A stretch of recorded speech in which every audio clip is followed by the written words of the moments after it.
Can you remember exactly where you were when you read that chapter? Because some people had to stop, close the manga, and just stare at the ceiling for a few good minutes. Not out of anger, not out of sadness, but out of this strange feeling that mixes both at the same time.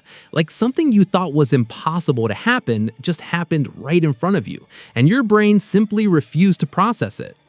Sukuna versus Gojo, the battle the entire fandom had been waiting for years, the fight that felt inevitable since the very first episode, since the first time Gojo flashed that arrogant smile and said he was the strongest, and when it finally arrived, it was exactly as brutal as we imagined, but that result still divides opinions in a way that very few battles in anime history managed to do. So let's settle this now, once and for all. But before we talk about who won, we need to understand what each of them actually represents within this story, because if you only look at the final scoreboard, you're going to miss the most important part. Gojo Satoru isn't just a powerful character, he's an idea. He represents the break from a broken system, the promise that the new generation could do better, protect better, be better than everything that came before. His entire journey was built on that. The guy who was born different, who learned through the pain of losing Geto, who decided he was going to change the world on his own if he had to. The infinity wasn't just a technique, it was a metaphor. Nothing got close to him because he didn't let anything get close to him. And Sukuna? Sukuna is the denial of all of that. He has no promise, no ideal. He exists to destroy, to consume, to prove that at the core of reality, brute force without purpose can still crush anything that carries meaning. He is the void answering back to hope.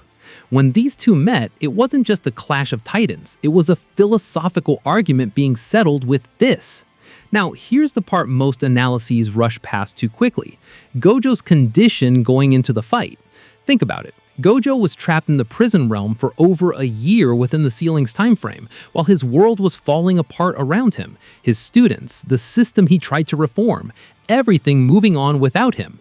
When he got out, he went straight into battle with no real preparation against an enemy who spent centuries perfect inside a young, healthy vessel. Sukuna had Megumi's body, an absurd energy reserve, and on top of that, the time to relearn and recalibrate everything he knew. And yet, Gojo carved out space. He earned moments. He came dangerously close. The fight sequence is impressive for that reason alone. Gojo wasn't a punching bag. He forced Sukuna to use Mahoraga. He forced the King of Curses to adapt the Shikigami's technique just to break through the infinity, something no living being had ever managed before. Think about the weight of that. Sukuna had to evolve mid-fight to win. Gojo didn't lose because he was weak, he lost because the enemy literally became something different during the battle to overcome him.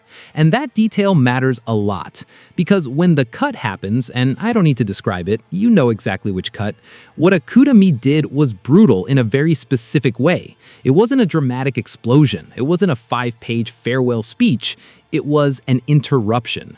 Gojo's death was drawn as an interruption, and that was completely intentional, because Gojo Satoru in life was the person who never let himself be interrupted. And the final conversation with his friends, that moment outside of time where he meets Haibara and the real Geto, not pseudo-Geto, the real Geto, that wasn't fan service. That was the chapter closing an emotional arc that started in hidden inventory. Gojo spent his entire life carrying the guilt of having survived when the friend he loved was lost. And in the end, he went to a place where that weight no longer exists. He lost the battle, but the narrative didn't treat him as defeated. Now, the other side of the coin. Sukuna won, that's a fact. But what did that victory cost, and what does it actually mean?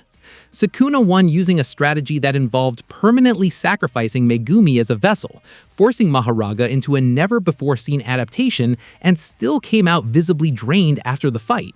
The King of Curses, the strongest being in the history of that universe, walked away from the battle more worn down than he was probably used to being. That's not a clean victory, that's an expensive survival.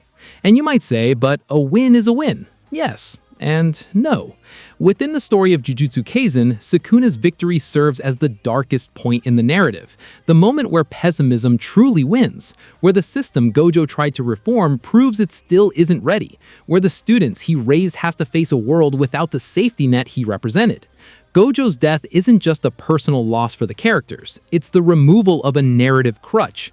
Now, Itadori, Fushiguri, no, Megumi's gone, Yuta, Hakari, all of them need to grow or die without Gojo around to fix things. It's brave storytelling, uncomfortable, but brave. So, who really won? Here's where the answer depends on what you understand by victory. In terms of immediate result, Sukuna, no discussion. Gojo died, Sukuna still standing. In terms of narrative impact, Gojo, because his death is the catalyst that will shape the rest of the story. Everything that happens after exists because of what he was and the void he left behind. In terms of legacy within the universe, a heavy tie. Sukuna proved he's the strongest in direct combat. Gojo proved that even the strongest can be pushed to the edge by someone with real purpose. And in terms of what Akutami was trying to say with this fight, I believe the message is far more complex than victory and defeat. It's about what happens when a system places all its hope in a single person. When you create a Gojo, a being so superior that everyone assumes he'll handle everything, you inevitably also create the moment when he can't. And that moment will hurt in direct proportion to how much you believed in him. The Sukuna versus Gojo fight wasn't about who is stronger, it was about the price of being a legend.